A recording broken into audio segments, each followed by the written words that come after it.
Saat ini kami dari kelompok 3 akan menjelaskan salah satu metodologi pengembangan perangkat lunak.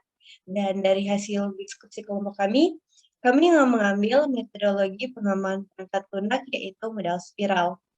Dan di dalam kelompok kami terdapat 5 anggota, yaitu Kimberly Rondonuwu, Marcelino Sembel, Mervi Turang, Yusua Mawati, dan Tiara Wongkar. Kita masuk pada pengertian spiral model, di mana spiral model adalah model proses pengembangan perangkat lunak yang berbasis risiko. Ini adalah kombinasi dari model air terjun dan model iteratif, di mana model spiral membantu mengadopsi elemen pengembangan perangkat lunak dari berbagai model proses untuk proyek perangkat lunak berdasarkan pola pikir unik yang memastikan proses pengembangan yang efisien.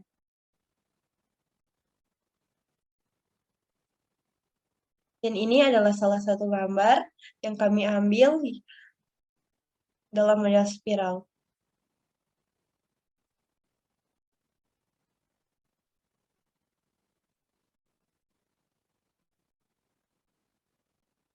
Penjelasan lebih mendalam tentang spiral model, di mana model spiral diperkenalkan pertama kali oleh Barenboim pada makalahnya yang berjudul Spiral Model of Software Development and Engineering, di mana Barenboim menjelaskan bahwa model spiral merupakan model yang sangat berguna untuk melakukan pengembangan proyek-proyek besar dan prosesnya dilakukan dengan memperhatikan risiko proyek sehingga pada akhirnya akan menghasilkan model proses yang tepat sesuai dengan kebutuhan penggunanya. Selanjutnya, model spiral adalah salah satu metode yang dapat digunakan dalam pengembangan perangkat lunak. Model spiral merupakan penggabungan dari model prototyping dan model waterfall, di mana model prototyping sendiri yang fokus pada penyajian atau presentasi kepada user dengan format input dan output. Kemudian perangkatnya akan dievaluasi. Dan untuk model waterfall yang fokus kepada proses pengembangan perangkat lunak yang sistematis dan berurutan. Selanjutnya, untuk fungsi, kelebihan, dan kekurangan akan dijelaskan oleh rekan-rekan saya.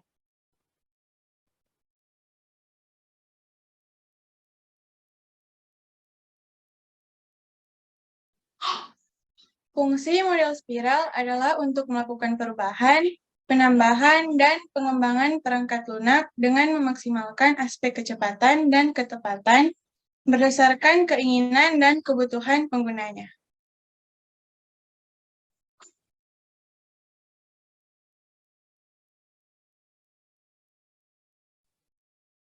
Kelebihan dalam menggunakan model spiral yaitu yang pertama, perubahan-perubahan yang terjadi dapat diselesaikan secara sistematis. Yang kedua, estimasi biaya menjadi mudah karena pembuatan prototipe telah selesai dalam fragmen yang kecil. Yang ketiga, manajemen dan analisis risiko yang lebih baik. Keempat, membangun yang cepat dan mudah secara sistematis. Yang berikutnya, manajemen waktu yang lebih baik, mudah dalam melakukan perubahan kebutuhan, dan dokumentasi jika ada perubahan yang terjadi di tengah-tengah perubahan. Produksi software terjadi lebih cepat. Kekurangan dalam menggunakan model spiral yaitu tidak cocok ketika digunakan dalam proyek-proyek kecil, tidak terlalu berguna dalam proyek-proyek kecil, sulit dalam mengikuti strategi proyek kecil, kurang efisien dalam penerapan model spiral karena waktu yang digunakan, membutuhkan sumber pengalaman sebagai proses sehingga sangat kompleks dalam melakukan proyek kecil, estimasi biaya akan sangat tinggi. Risiko dalam planning jika terjadi perbedaan dalam jadwal pengembangan atau dalam anggaran belanja. Yang berikutnya akan dijelaskan oleh teman saya.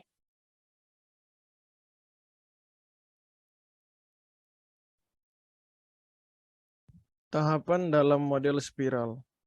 Dalam penerapan model spiral, terdapat 5 tahapan untuk merealisasikan penggunaannya, yaitu sebagai berikut. Tahap liaison. Tahap ini berhubungan dengan komunikasi antara orang yang akan mengembangkan software atau sistem analis dengan pelanggan. Tujuannya adalah agar dapat memuaskan pelanggan dengan memperbaiki dan mengembangkan software sesuai dengan kebutuhan, kepentingan, dan keinginannya. Kedua, tahap planning.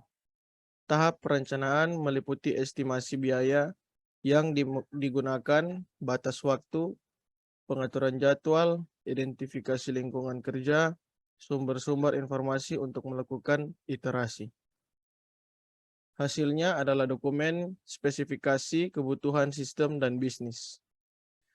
Tahap analisis risiko. Tahap ini berfungsi untuk mengidentifikasi risiko yang berpotensial untuk terjadi dan menghasilkan suatu solusi alternatif secara teknis dan manajemen saat strategi mitigasi risiko direncanakan dan diselesaikan.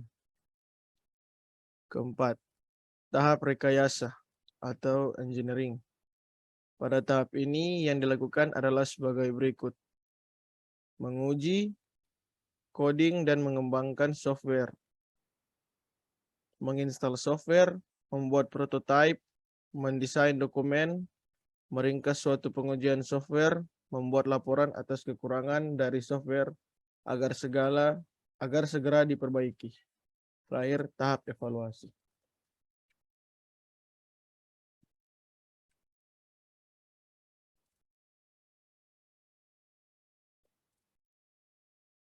Sektor dalam model spiral. Sektor-sektor pada spiral model. 1.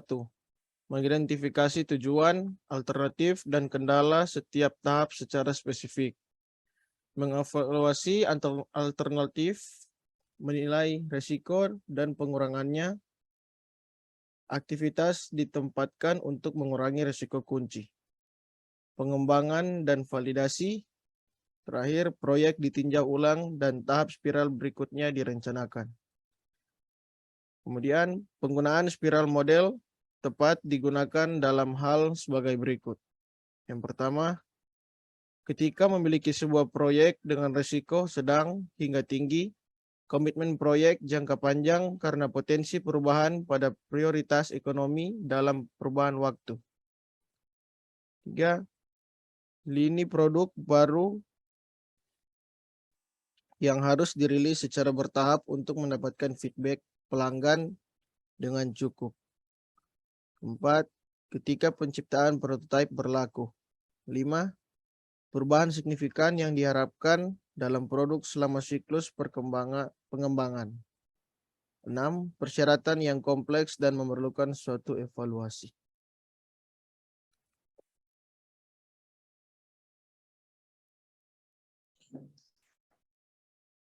Baik, kesimpulannya, ini mungkin tidak langsung terlihat ketika model spiral sesuai, tetapi biasanya akan bekerja paling baik dalam proyek berisiko menengah hingga tinggi. Ini bisa menjadi pilihan ketika pengguna tidak yakin dengan kebutuhan mereka, karena solusi prototipe dapat membantu mereka memahami produk akhir dan kelebihannya. Namun, hal itu umumnya memerlukan komitmen jangka panjang dari semua pemangku kepentingan sebagai persyaratan perubahan baru. Signifikan dan kompleks dapat ditemukan selama proyek berlangsung.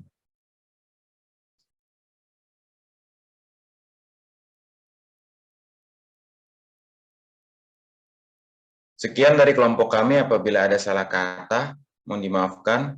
Terima kasih.